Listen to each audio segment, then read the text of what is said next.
Hello everyone and welcome to the only thing that interests you today. It is of course the semi-final match between Fabiano, Caruana and Praggnanandhaa, and this is the first game that we are going to cover. So to sum it up a little bit, the first two classical games they played ended in a draw. Then they played two rapid games, the 25-minute ones, and both of those games ended in a draw as well.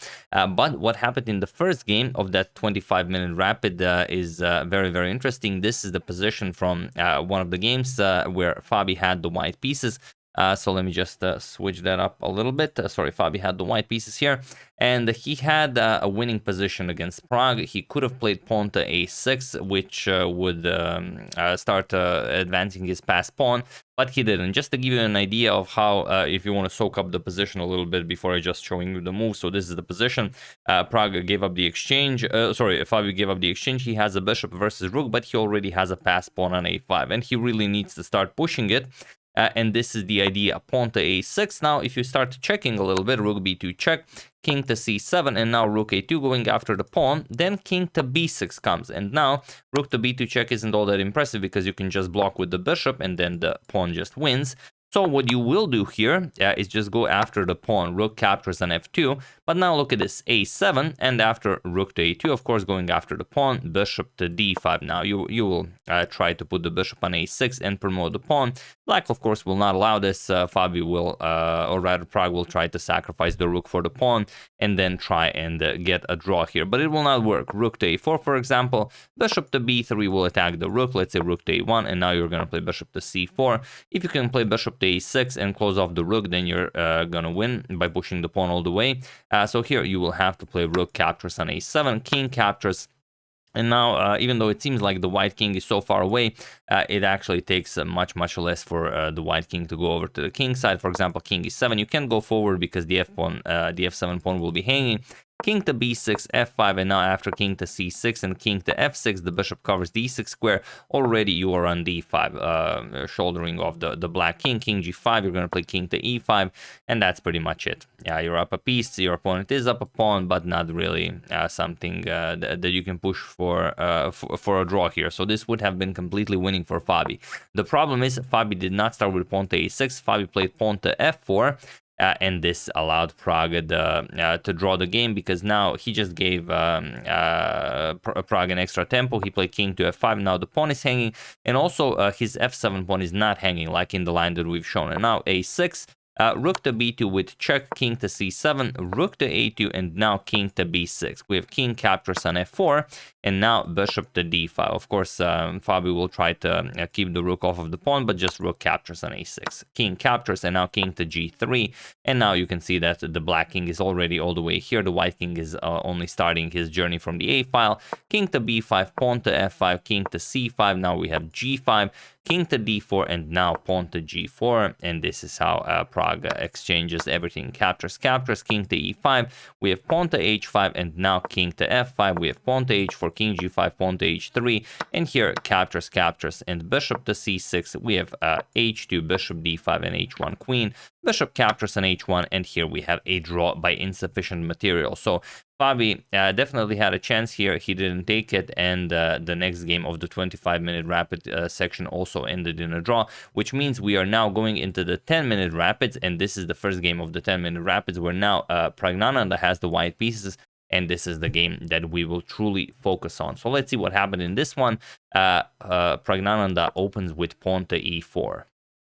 We have pawn to e5, knight to f3, knight to c6, and bishop to c4. In case anyone is joining us and was not following what's been happening in the FIDE World Cup so far, this is the semifinals, and Praggnanandhaa and Fabiano Caruana are fighting for the honor and privilege of facing Magnus Carlsen in the finals of the FIDE World Cup. So a lot is at stake here. We have knight to f6, d3, bishop to e7, and both players castle. So this is also a very standard theory of the Italian game of the two knights opening.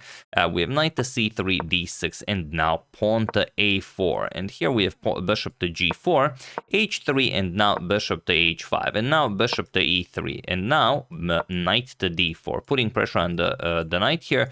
So of course you do not want to see something like knight captures on f3 where you're going to have to mess up your pawn structure. So here bishop captures on d4 was played. Of course g4 is is possible, but Pragg doesn't want to allow Fabi to go for some knight captures and g4 action, captures, and you're just gonna, I mean, this is just gonna be very annoying. You're gonna have to take the bishop, the knight here as well, and after knight d5, you're gonna play something like bishop to g5, and you know, once f5 comes and the queen finds her way all the way to the king side, it's not white who's playing for the win here, it's definitely black. So of course, just bishop captures on d4. We have captures on d4, and now knight to d5, offering a trade here. Knight captures, bishop captures, and just kicking the bishop back with pawn to c6. We have bishop back to b3, and the bishop captures on f3. Queen captures, and up until this point, this is move 14, it's all been theory. There are games where a5 and queen to a5 were played, but here we have pawn to g6 by Fabi, and it is now as of move 14 that we have a completely new game. So okay, we have queen to g4. Pragg has an excellent bishop here. He wants to play f4, f5, and start opening up the black king. So of course, king to g7. Fabi gets off of this diagonal as soon as possible, and pawn to f4. Now you can do some rook a to e1, maybe rook f3 to g3, maybe just push f5, maybe many ideas here. All depends on how Fabi plays this. Queen to c7, developing the queen, connecting rooks, and rook a to e1. We have rook a to e8, and now queen back to f3. Queen to d7. If you're wondering why not just advance the pawn here, it doesn't really do all that much. Once the king moves from this diagonal, f5 is just not as potent. You can just play bishop to f6 and ignore the pawn. Nothing is really happening here. So instead, we have queen to f3, preparing it, and now queen to d7. We have rook to e2, preparing to double up on the e file or on the f file, all depending on what Fabi plays, and bishop to d8. Now the rook now nicely controls the e file. King to h1, and now we have pawn to d5. And this is a very tricky move by Fabi, which if not handled properly, like let's say you play pawn to e5, then pawn to f6, and Fabi solves all of his problems. For example, captures, and okay, you can double up on the e file. Let's say rook captures on e2, queen captures, and now queen to f5, and not a worry in the world. Perfectly fine position for Fabi, and this bishop on b3 is of questionable quality.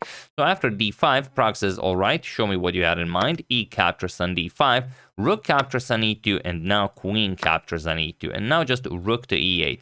The problem is if you play c captures on d5, kind of recapturing the pawn, then queen e5 check, and you're just gonna pick it up again. So and that's why Fabi first played rook to e8, attacking the queen, but now Pragg throws a nice Zwischenzug here.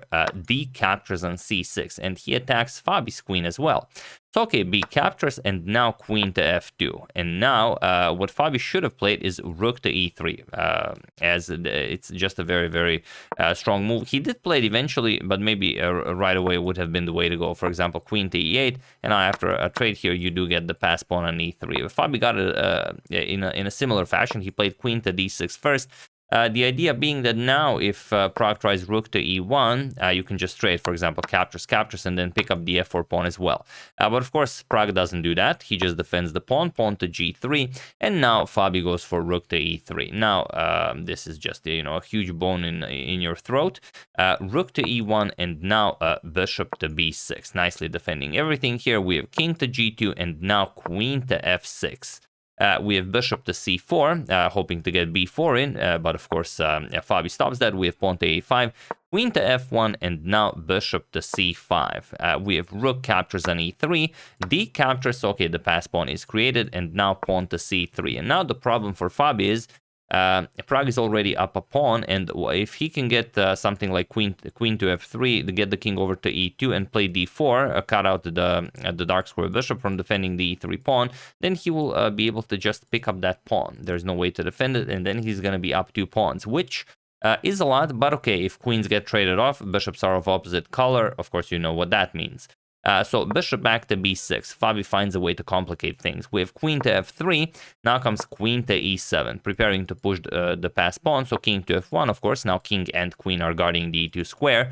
Bishop to a7. We have king to e2, and now queen to b7, putting pressure on the b2 pawn. b3 and queen to e7 now. And finally, of course, Pragg plays pawn to d4. And what is Fabi to do about the e3 pawn? Well, he finds the very nice c5 move. Now, what is the idea here? The idea is that if you trade now, then of course he can just trade, captures, and d4, c captures, and Pragg would be up 2 pawns, but bishops are of opposite color. And okay, the engine says the position is completely winning for white, but when you're playing this and this is a 10-minute rapid game, of course you cannot know these things, even if you are at the level of Pragg and Fabi. So he doesn't overpush it. He plays pawn to d5. This locks out the bishop, and he's gonna capture the pawn next. So here we have bishop to b8, and now queen captures on e3. Queen to f8, of course, now Fabi will avoid the queen trade, and bishop to b5. We have queen back to d6, going after the pawn, and bishop to c6 now. We have bishop to c7. Now Fabi needs to keep an eye on the other pawns here, because if b4 at any point becomes possible, or if you capture one of the pawns, then of course the game is just over. King to d3. Now Pragg finds an ingenious idea of hiding the king over at Fabi's queen side. We have queen to f6, and now, well, you could capture on c5 and allow some queen to f5 action going after the h3 pawn. Pragg just goes up the board. King to c4. We have bishop to d6 defending the pawn. Now queen to e4. We have pawn to g5, and just f captures on g5. Fabi accepts the challenge. Pragg accepts the challenge, and Fabi will now have to try something. Queen to f1 check. Queen to d3. Now all the queen trades are, of course, winning for Praggnanandhaa. Queen captures on h3. Now king to b5, and here we have queen to g4. If you go bishop to c7 or something to guard the pawn, then even d6 is perfectly fine and completely winning. So queen to g4 was played, and now king captures on a5. We have queen captures on g5, king to b5, and bishop captures on g3. So now Pragg is only up by 1 pawn, but it's the passed a pawn, and of course he does not want to make the same mistake Fabi made in the previous game that we've just seen, where Fabi did not advance the passed pawn. Here Pragg advances it. Pawn to a5. We have bishop to d6. Now pawn to a6. We have queen to e7, and of course queen to f3. Bishop to b8, now guarding that a7 square, and just queen to g4 with check. We have king to h6. Now comes queen to c8, forcing the bishop to move back. Bishop to f4, and now queen to d7. This is how you gain control of the 7th rank, and now a7 is coming. We have queen to e2 with check, king all the way to b6. We have pawn to c4, and now pawn to b4. We have queen to e3 with check, king to b5, and queen captures on c3. But now, of course, you gain a tempo, so pawn to a7. We have queen to d3, now trying to get c3 in with tempo, but of course Pragg knows it doesn't matter. a8 queen, we have c3 opening up a discovery here, king to b6 and queen to e3 with check, king to b7, and now Fabi's out of options. He has to go for it. Pawn to c2, and now if he can get his queen into the game, okay, then he will definitely have a fighting chance, but the problem is it's actually a forced mate in 9, and Pragg finds it. Queen to f8 with check, king to g5, and queen to g7 check, and he was in this position on move 63 that Fabiano Caruana resigned the game, as there is nothing more to be done here. Once king h5 or king to h4 is played, then either queen from g7 delivers checkmate on g4, or queen from d7 delivers checkmate on g4. You can have your pick. So there you have it. Praggnanandhaa takes the first win in the 10-minute rapid section, which means that now Fabi has to equalize in the second game of the 10-minute rapid section, and that game, I will now tell you what happened in that game. That game ended in a draw, which means that Praggnanandhaa wins, and Pragg will meet Magnus Carlsen in the finals of the FIDE World Cup. So absolutely incredible. Pragg was even better. He was even winning for the better part of the game, but he just wasn't trying to win. He was just trying not to lose, and sometimes that can very well go against you, but he played it so calmly. So I mean, he played it perfectly. If you don't want to lose, that's the way to do it, and that's definitely the way he did it. So yeah, he eliminated everyone. For those of you who are just tuning in, I will just tell you who who is everyone that he eliminated. He defeated Grandmaster Maxim Lagarde. He defeated Grandmaster David Navarra, Grandmaster Hikaru Nakamura, Grandmaster Ferenc Berkes, Grandmaster Arjun Erigaisi, and now he eliminated Fabiano Caruana. Of course, Grandmaster Fabiano Caruana. He eliminated world number 3. He eliminated world number 2. Now the only question remains is, can he eliminate world number 1, Magnus Carlsen? We will find out tomorrow. What do you think? Where are Praggnanandhaa's chances? Does he? Of course, everyone facing Magnus is definitely an underdog, regardless of how well they've been playing the tournament. Is just how strong Magnus is. Where are Praggnanandhaa's chances? Do you think his chances lie in the classical? Do you think his chances are in the rapid section? If so, which rapid section? The 25-minute one, the 10-minute one, the blitz section in the 5 minutes? I mean, could be anything could happen. I mean, I would love for Prag to win, but you know, he's gonna have to work really hard. But I would also love the viewers to win, so I would like to see classical games drawn, and I would like for them to go into the rapid tie breaks. But yeah, we'll see what happens. Beautifully done by Prag, eliminating former World Chess Championship challenger Fabiano Caruana. I mean, absolutely masterful. So, I mean, I could just continue praising him, but I mean, he's achieved all of this. It is definitely not necessary. So yeah, that's the game. Hope you guys enjoyed it. Brilliantly done. I mean, there you have it. I would like to wish a very happy birthday to Bram, and I would like to thank wives and lovers, Robert Bloom, GuernseyChessFestival.org.gg, and Phil Malthus for your contribution to my channel. Thank you a lot, I really appreciate it. As usual, you can check 2 of my previous videos here. Thank you for watching, and I will see you soon, continuing the coverage of the finals of the FIDE World Cup until it finishes. So thank you all, I will see you soon, and have an excellent rest of your day.